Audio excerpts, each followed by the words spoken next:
안녕하십니까 성도 여러분. 지난 한 주간 잘 지내셨습니까? 사랑합니다. 축복합니다. 날씨가 많이 쌀쌀해져 갑니다. 감기 조심하시기 바랍니다. 오늘 우리가 함께 은혜 받을 말씀은 마태복음 11장 28절 말씀입니다. 제가 봉독하겠습니다. 수고하고 무거운 짐진 자들아 다 내게로 오라. 내가 너희를 쉬게 하리라. 인생은 고해다라는 말이 있습니다. 고통스러운 바다와 같다 그런 얘기죠. 끊임없이 출렁이는 파도 그리고 갑작스럽게 몰아치는 그런 폭풍을 만나는 바다처럼 우리 인생에 끊임없이 밀어닥치는 문제들 그리고 감당할 수 없는 엄청난 사건의 소용돌이 치면서 에, 우리를 찾아올 때 우리는 때로는 아주 절망의 시면을 헤맬 때가 있습니다. 산다는 것이 왜 이렇게 힘든가? 정말 왜 이렇게 힘든지 모르겠다는 그런 사람들이 많습니다. 그래도 살아야 되는 것이 인생이니 죽지 못해 산다고들 얘기합니다.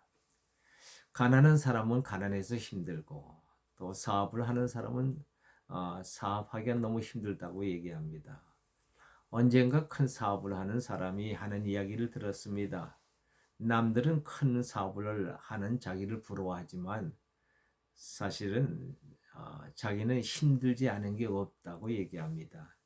자금 문제, 노사 문제, 영업 문제, 인사 문제 어느 하나 쉬운 것이 없다고 합니다. 종업원은 한 가지만 걱정하면 되지만 자기는 10가지, 20가지를 걱정해야 한다고 합니다. 많으면 많은 대로, 없으면 없는 대로 무거운 짐을 지고 살아가고 있습니다. 너무 바빠서 쉴 틈이 없는 사람은 그 과중한 업무가 힘듭니다. 또 그러나 일거리가 없는 사람은 일거리가 없어 놀고 있는 사람은 놀고 있는 것이 너무나도 힘듭니다. 인생이라는 것이 바로 이런 것과 같습니다. 힘든 것이 인생살이다 하는 것이죠. 이것을 모르고 살았다면 아직 철이 덜 든 것입니다. 바다에서 파도 안 만나기를 바라고 바다에서 폭풍 만나지 않기를 바라는 것은 정상이 아니죠. 그것은 가능한 일이 아닙니다. 마태복음 14장 24절에 제자들이 배를 타고 갈릴리 바다를 건너고 있었습니다. 잔잔한 바다에 바람이 불더니 물결이 치고 배가 흔들리기 시작합니다. 배에 타고 있던 제자들이 몹시 고난을 당하게 됐습니다. 성경은 그들의 모습을 이렇게 말씀합니다. 배에서 고난을 당하더라. 이것이 바로 우리들의 인생의 모습을 보여주는 것이라고 생각합니다. 배가 흔들리기 시작하면 현기증이 납니다. 구토가 납니다. 배에 물이 쏟아져 들어오면 물을 퍼내라고 정신이 하나도 없습니다. 배가 기우뚱해지면 필사적으로 배가 넘어지지 않도록 필사적으로 몸부림칩니다. 완전히 절망적인 상태에 빠지게 되는 것이죠. 어쩌면 우리는 이런 인생을 살아가고 있는지도 모르겠습니다. 이렇게 안 살았으면 좋겠는데 정말이지 평탄하게 살고 싶다. 그런 소원들을 가집니다. 그러나 여러분 인생은 우리를 그렇게 살도록 내버려두지 않습니다. 왜? 우리는 독도에 혼자 사는 것이 아니기 때문입니다. 인간 세상에서 살기 때문입니다. 내가 자취한 고난도 있지만 나와 전혀 상관없이 고난이 내게 들이닥칠 때도 있습니다. 오늘 본문도 우리에게 그것을 말씀합니다. 수고하고 무거운 짐진 자들아에서 수고는 헬라어로 호이코피온테스라고 하는데 이 말은 스스로 자취한 고난을 의미합니다. 또 무거운 짐진 자들아 할 때 이 무거운 짐진 자 헬라어로 페포루티스메노이라고 하는데 이 단어는 타인에 의해서 생겨진 고난을 의미합니다. 그러니까 내가 잘못하고 잘못 선택하고 잘못 살아온 그 대가로 받는 고난이 있는가 하면 또 나는 잘못하지 않았는데 다른 사람의 잘못 때문에 나까지 고난을 받게 되는 그런 일들이 있다는 겁니다. 그 두 가지의 모두의 고난을 예수님은 수고하고 무거운 짐진 자들이라고 표현을 하고 계십니다. 자, 그렇게 해서 고난을 당하고 사는 것이 바로 우리 인생들입니다. 정치가가 나라 정치를 못하면 국민이 고통을 받습니다. 러시아 우크라이나 전쟁으로 인하여 얼마나 많은 사람들이 희생을 당하고 있습니까? 푸틴이라고 하는 잘못된 지도자 때문에 양국 국민들 또 세계는 많은 사람들이 애매한 고난을 당하고 있는 것입니다. 누구도 이 세상을 살아가면서 고난에서 제외된 사람은 없습니다. 고난이 준 짐에서 벗어난 사람은 없다는 것이죠. 고난 없는 세상을 살고 싶다. 이런 생각은 버리시기 바랍니다. 고난 없는 세상은 없습니다. 고난 없는 세상을 살고 싶으면 빨리 이 세상을 떠나야 됩니다. 저도 언젠가 그런 생각을 가진 적이 있습니다. 그러나 내 임의로 세상을 떠날 용기도 없고 또 그러면 천국에 들어갈 자신이 없어서 그 생각을 저는 버렸습니다. 이런 우리들을 향해서 예수님은 다 내게로 오라고 말씀하십니다. 그리고 부르십니다. 그리고 이렇게 말씀하십니다. 내가 너희를 쉬게 하리라. 여기서 내가는 누굽니까? 예수님입니다. 성자 하나님입니다. 창조자십니다. 천지 만물을 성부, 성자, 성령 삼위일체 하나님께서 창조하셨습니다. 우리를 부르신 예수님은 창조자이십니다. 하나님은 보이는 천지 만물만 창조하신 것이 아니라 보이지 않는 빛도 어두움도 평안도 환난도 다 하나님이 창조하셨습니다. 이사야 45장 7절 말씀을 보면은 나는 빛도 짓고 어둠도 창조하며 평안도 짓고 환난도 창조하나니 나는 여호와라. 이 모든 일을 행하는 자니라 라고 말씀하셨습니다. 하나님이 천지 만물을 창조하셨다는 말씀은 이해할 수 있겠는데 평안도 환난도 하나님이 창조하셨다는 말씀은 잘 이해가 안 되는 사람들이 있을 것입니다. 그러나 성경은 분명히 말씀합니다. 평안도 환난도 하나님이 다 창조하셨다고 말씀합니다. 그럼 왜 하나님께서는 환난을 창조하셨을까요? 하나님을 떠난 사람을 위해서 하나님은 환난을 창조하셨습니다. 원래 하나님은 인간을 만드실 때에 하나님의 형상대로 지으셨습니다. 하나님의 형상대로 만드신 까닭은 하나님이 인간과 더불어 살기 위한 것이었습니다. 그런데 인간들이 어떻게 했습니까? 하나님과 더불어 살았습니까? 아닙니다. 하나님을 떠났습니다. 환난은 하나님을 떠난 인간을 위해서 만들어진 것입니다.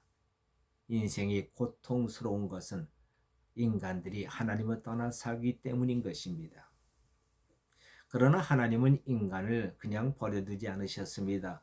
고통 속에서 힘들어하는 인간들을 위해서 예수님이 이 땅에 오신 것입니다. 그리고 우리를 부르십니다. 내가 환난도 창조했지만 나는 평안도 창조하는 자라고 말씀하십니다. 그리고 나에게 와서 나와 더불어 사는 자에게 평안을 주시겠다고 말씀하시는 겁니다.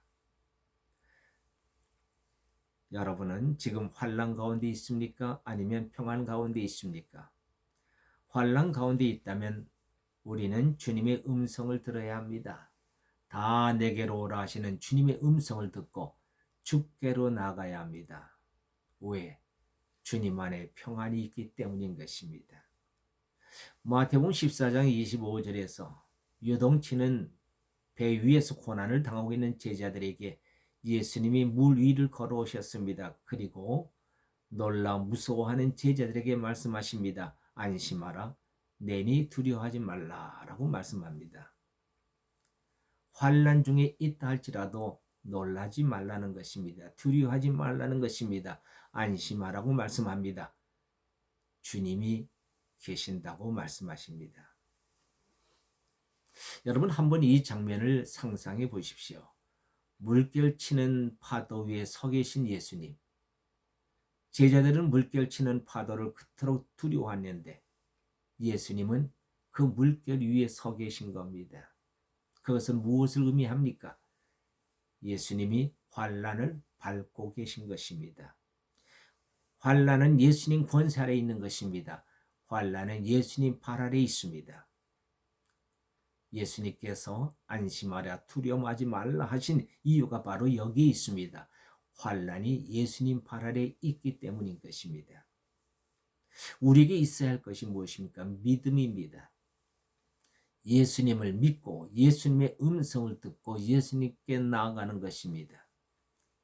예수님의 음성을 들은 베드로에게 믿음이 생겼습니다. 두려움이 떠나갔습니다. 그는 예수님께 나아갈 용기가 생겼습니다. 그는 배에서 내려 물 위를 걸어 예수님께 나아갑니다. 참으로 놀라운 일이 생깁니다. 사람이 물 위를 걷는 놀라운 기적이 일어납니다. 여러분, 이런 기적을 봤습니까? 이런 기적을 체험한 적이 있습니까? 저는 이런 기적을 많이 보았고 또 나 또한 이런 기적을 수없이 체험했습니다. 문제를 만나고 사건을 당하고 환난을 당하면 심장이 뛰고 가슴이 벌렁벌렁합니다. 마음이 답답하고 너무 힘들어 어쩔 줄 몰라 합니다. 절망적인 상태가 됩니다. 이 절망적인 상태, 이 심령에 하나님은 당신의 음성을 들려주십니다. 나는 너의 하나님이다. 나는 평안도 짓고 환난도 창조하나니 이 모든 일을 행하는 자니라. 두려워하지 말라. 내가 너와 함께함이라고 말씀하십니다. 이 말씀을 듣고 평안을 찾은 것입니다. 참으로 놀라운 평안입니다. 상황은 하나도 변하지 않았는데 내 마음속에 놀라운 평안이 찾아 들어옵니다. 환난을 딛고 서 있는 평안. 이것이 바로 물결 치는 물 위에 서 있는 기적인 것입니다. 환난의 상황에서 어떻게 이렇게 평안할 수 있을까요?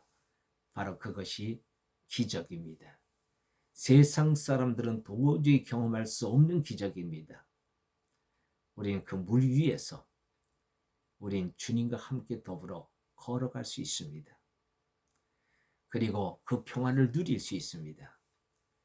주님의 음성을 듣고 주께 나아가는 자는 주님이 주시는 평안을 누리며 비록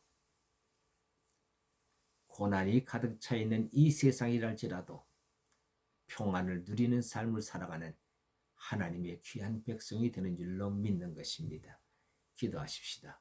할렐루야. 하나님 아버지 감사합니다. 주께서 오늘 우리에게 말씀하십니다. 수고하고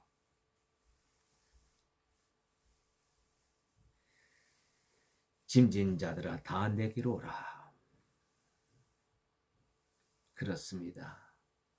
우리 인생살이 자체가 수고하고 무거운 짐을 지고 살아가는 삶인 줄로 압니다.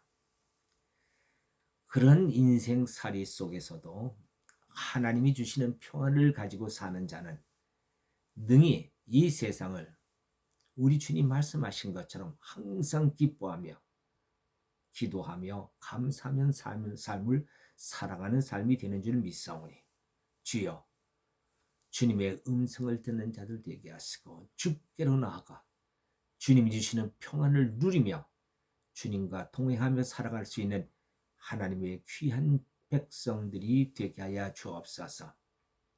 이 놀라운 기적의 삶이 우리의 삶이 되게 하시고 이 기적의 삶을 통하여 오히려 이 세상 속에서도 하나님을 찬양하며 기쁨의 노래를 부르며 살아가는 하나님의 귀한 백성들이 되게 하여 주옵소서. 감사하고 우리 주 예수 그리스도의 이름으로 기도하옵나이다. 아멘.